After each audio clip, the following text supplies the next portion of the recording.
नमस्कार। चलिए आज सुनते हैं एक कहानी, एक बहुत ही सुंदर हरे भरे जंगल की, जहां रहती थी हमारी कहानी की हीरो।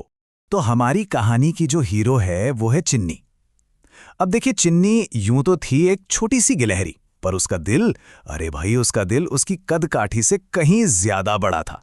हाँ, तो उस खूबसूरत से जंगल में रहती थी एक नन्ही गिलहरी जिसका नाम था चिन्नी। और जानते हैं उसकी सबसे बड़ी खासियत क्या थी? उसका मददगार स्वभाव। मतलब वो हमेशा सबकी मदद करने के लिए तैयार रहती थी, और कमाल की बात ये कि बदले में कभी कुछ नहीं मांगती थी। और देखिए, चिन्नी की ये जो दयालुता थी ना, वो किसी एक के लिए नहीं थी। कभी किसी खरगोश को ऊंचा फल तोड़ने में मदद कर रही है, तो कभी किसी हिरण को रास्ता दिखा रही है।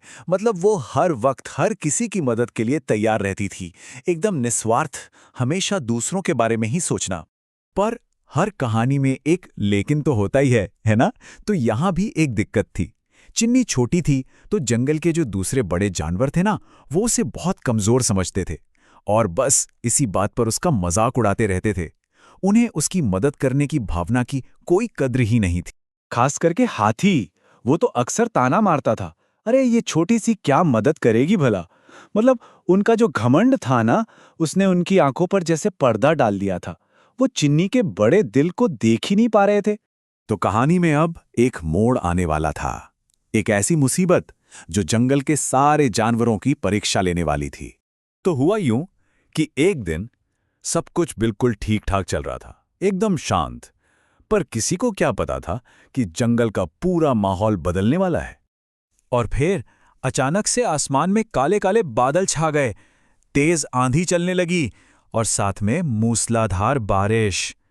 अरे तूफान इतना जबरदस्त था कि देखते ही देखते कई जानवरों के घर टूट गए। पूरे जंगल में बस भगदड़ मच गई। और पता है सबसे अजीब बात क्या थी? जो जानवर खुद को बड़ा ताकतवर समझते थे ना, वो भी बुरी तरह डरे हुए थे।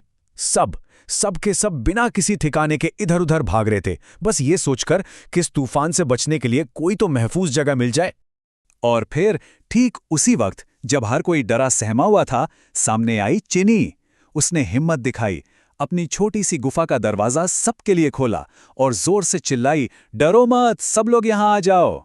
और सोचिए, उसने बिना एक पल सोचे उन सबको पनाह दी जो कभी उसका मजाक उड़ाते थे। तो अब आते हैं कहानी के आखिरी पड़ाव पर। देखते हैं कि इस पूरी घटना के बाद आखिर हुआ क्या और सब जानवरों ने इससे क्या सबक सीखा। तो खैर, कुछ देर बाद बारिश भी रुक गई और तूफान भी थम गया, और चिन्नी की उसी छोटी सी गुफा की बदौलत जंगल के सारे जानवर एकदम महफूज थे। किसी को जरा भी चोट नहीं आई थी। अब जब खतरा पूरी तरह टल चुका था, तब जाकर सभी जानवरों को अपनी गलती का एहसास हुआ। उन्हें समझ में आया कि जिसे वो इतना छोटा और कमजोर समझते थे, असल में आज उसी ने उन सबकी जान बचाई थी। यहां तक कि हाथी, जो सबसे ज्यादा मजाक उड़ाता था, वो भी आगे आया और बोला, चिन्नी हमें माफ कर दो। बाकी सब जानवरों ने भी उसकी दया के लिए उसका शुक्रिया किया और अपने बर्ताव के लिए माफी मांगी। अब इस पर चिन्नी ने क्या किया? वो बस मुस्कुराई और उसने एक बहुत ही गहरी, बहुत ही सच्ची बात कही। उसने कहा, मदद करना ही तो सबसे बड़ी ताकत है। उसकी बातों में कोई घमंड नहीं था, बस एक सच्ची समझ थी। तो एक कहानी हमें सिखाती क्या है? यही कि असली ताकत दूसरों की मदद करने में है, उन्हें खुद से छोटा या कमजोर समझने में नहीं।